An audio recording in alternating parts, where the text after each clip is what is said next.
State police की personal मरी हमने लाइव खबर देखी हम serious injury दी हुई है even bulletproof vehicles penetrate होगा संगा का पान का और उन अमुए कुकी terrorists इंसान कुकी terrorists इंसान से नहीं बसी मैं हमने sophisticated weapons इंसान है बसी कोई proof हो रहे even we have seen some of the videos leaked from the militants terrorist group and sophisticated weapons in the where the government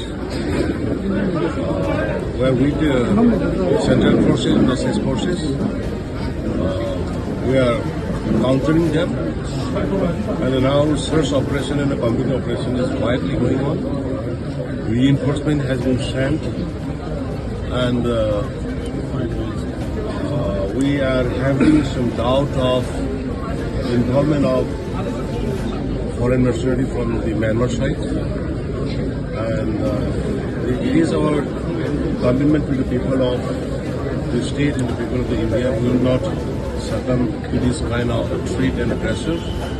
We will take necessary possible measures to counter such terrorist activities. Sir, is it casualty from the Kuki on Kuki side? Right now we cannot say, but earlier, 2 days back, 2 were killed and 4 were injured. Not fully confirmed, but reliable source. Sir.